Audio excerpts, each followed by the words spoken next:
E aí, pessoal, tudo bem? Vamos dar continuidade, então, à matéria de vetor. Para a gente fechar agora, vamos fazer um exercíciozinho bem tranquilo. Então, o exercício diz o seguinte. Crie um algoritmo que leia 10 números aleatórios pelo teclado. Depois de ler os 10 números, o algoritmo deve apresentar: letra A, os valores digitados; letra B, os valores digitados na ordem inversa. Então, tem um exemplo ali de saída, ó. Os números 12, 80, 40, 5, 100, 30, 6, 1, 99 e 20. E logo em seguida ele tem a saída do mesmo número, né? Ou seja, são os números que estão no vetor. E abaixo ele tem os números na ordem inversa do digitado. Ou seja, primeiro ele vai mostrar o último número digitado, depois o penúltimo número digitado e assim sucessivamente. Vamos para essa questão, então? Eu já estou com o Portugal Studio aqui, então vamos lá. O que ele vai fazer aqui? Antes de começar, primeira coisa que eu preciso fazer? Declarar uma variável. Então, eu vou declarar, nesse caso, é uma variável ou um vetor? É um vetor. Se a gente está querendo 10 números, né? A gente falou que tinha que ser vetor. Então, para declarar um vetor, declaro o tipo dele, o nome que eu quero e o tamanho que eu quero. Tá? Então, nesse caso, o compilador vai reservar 10 posições, chamado de número, de 0 até 9, do tipo inteiro. E aí, vamos lá. Como é que eu vou fazer?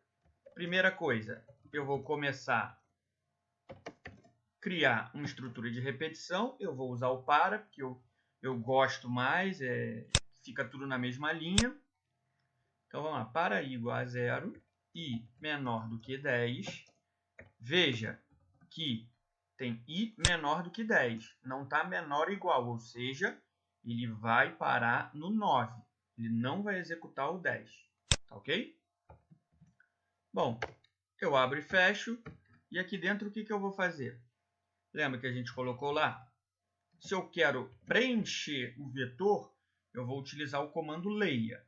Leia o quê? O nome do vetor, que no meu caso é número, e a posição que eu quero que seja guardado aquele valor. Como eu estou usando ele numa estrutura de repetição, e a gente sempre deve usar um vetor numa estrutura de repetição, eu vou passar a variável que está servindo para controlar o andamento da estrutura de repetição, ou seja, a variável chamada de contador que está indo de 1 em 1. Ou seja, no nosso caso é o i.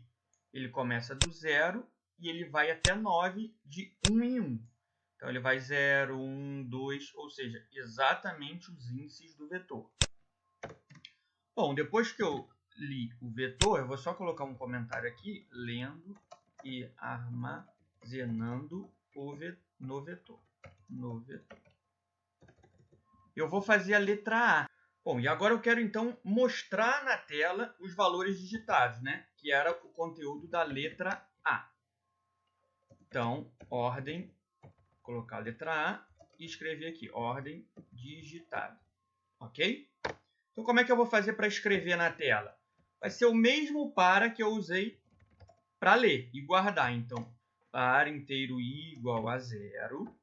Eu vou até mudar aqui, ao invés de i, eu vou colocar y. Porque tem gente, às vezes, que acha que só pode usar o i. Então, só para a gente ver que não é. Eu posso usar qualquer nome de variável ali para controlar a minha estrutura de repetição.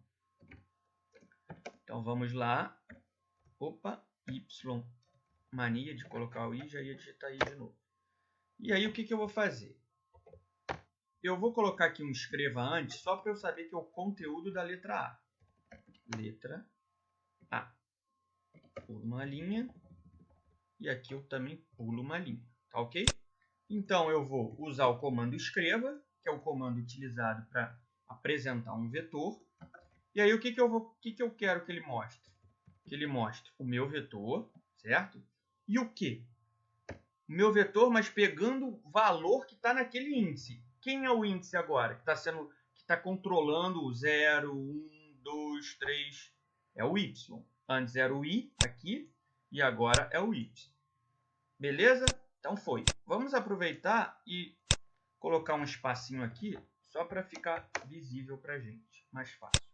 Vamos agora replicar esse trecho de código e fazer a letra B. Ordem inversa.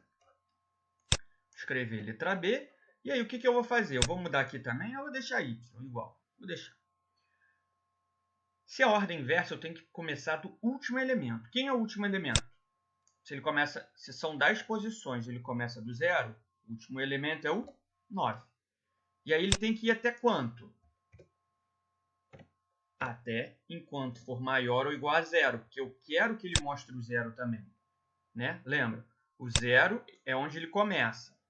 E aí o que eu faço? Y menos menos.